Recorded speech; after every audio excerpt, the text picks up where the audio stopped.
Heritage foods సంస్థ తాజాగా హైదరాబాద్ సమీపంలో సామీర్పేట అనుకుంటా ఏరియా పేరు, సామీర్పేటలో అత్యాధునిక ఐస్ క్రీమ్ తయారీ కేంద్రాన్ని ప్రారంభించడం జరిగింది. ఐస్ క్రీమ్ అదేవిధంగా మిగతా కొన్ని ప్రోడక్ట్స్ ఏదైతే ఉన్నాయో వాటి ఉత్పత్తులకు పెరుగుతున్న డిమాండ్ దృష్టిలో పెట్టుకొని ఈ యూనిట్ని ఏర్పాటు చేసినట్లు హెరిటేజ్ ఫుడ్ సంస్థ వెల్లడించడం జరిగింది. సో ఈ కంపెనీ ద్వారా సంవత్సరానికి 2.4 కోట్ల లీటర్లకు పైగా ఐస్ క్రీమ్ ప్రొడక్షన్ చేయగల సామర్థ్యం ఉండడంతో పాటు భవిష్యత్తులో అవసరాలకు అనుగుణంగా ఎక్స్పాన్షన్ అవకాశం కల్పించబడుతుందట. సో ప్రస్తుతానికైతే ఐస్ క్రీమ్ విభాగం అంటే ఐస్ క్రీమ్ డివిజన్ అనమాట, దాని ద్వారా అప్రాక్సిమేట్లీగా 100 కోట్ల ఆదాయం ఆర్జిస్తున్నటువంటి సంస్థ హెరిటేజ్ సంస్థ. వచ్చే 7-8 సంవత్సరాల్లో ఈ వ్యాపారాన్ని 5 రెట్లు పెంచాలనే లక్ష్యంతోనే వాళ్ళు ముందర కూడా వేస్తున్నారు. తప్పేం లేదు, వాళ్ళ బిజినెస్లో వాళ్ళ ఎక్స్పెన్సేషన్లు నడుస్తూ ఉంటాయి.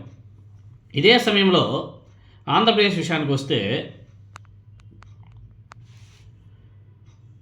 ఆంధ్రప్రదేశ్లో హెరిటేజ్ సంస్థ చేపడుతున్నటువంటి పెట్టుబడులకు రాష్ట్ర ప్రభుత్వం, కూటమి ప్రభుత్వం గణనీయమైన రాయితీలు మంజూరు చేయడం మీరందరూ కూడా చూశారు.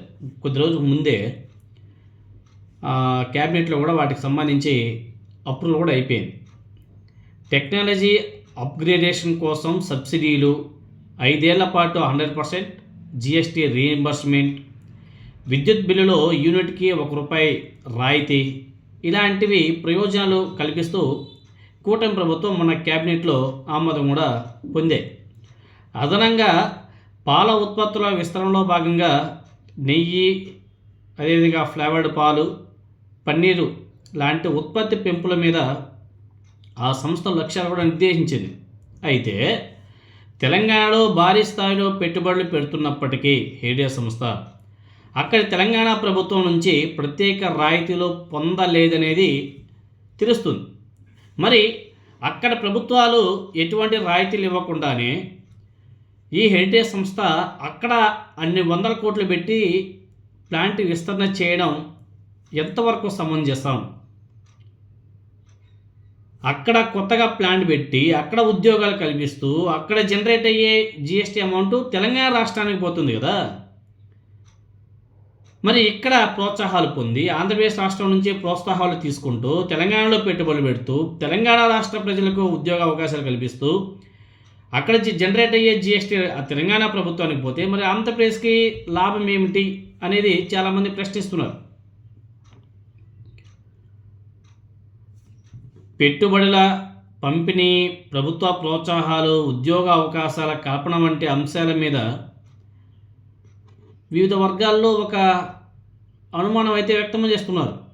తెలంగాణలో ఏర్పాటు చేసినటువంటి ఐస్ క్రీమ్ యూనిట్ ద్వారా అధిక స్థాయిలో ఉద్యోగాలు సృష్టించబడుతున్నాయి. మరి జిఎస్టీ ఆదాయం కూడా తెలంగాణ రాష్ట్రానికే లభిస్తుంది కదా. దీనికి విరుద్ధంగా ఆంధ్రప్రదేశ్లో చేపడుతున్నటువంటి విస్తరణలో పరిమిత ఉద్యోగాలు మాత్రమే కల్పించబడుతున్నాయి. ఈ వాదనలు గట్టిగా వినబడుతున్నాయి. ఇంకా హైదరాబాద్లోని సామీర్పేటలోని ప్లాంట్ నిర్మాణం చేపట్టిన కాంట్రాక్ట్ సంస్థకే అమరావతి నిర్మాణాల్లో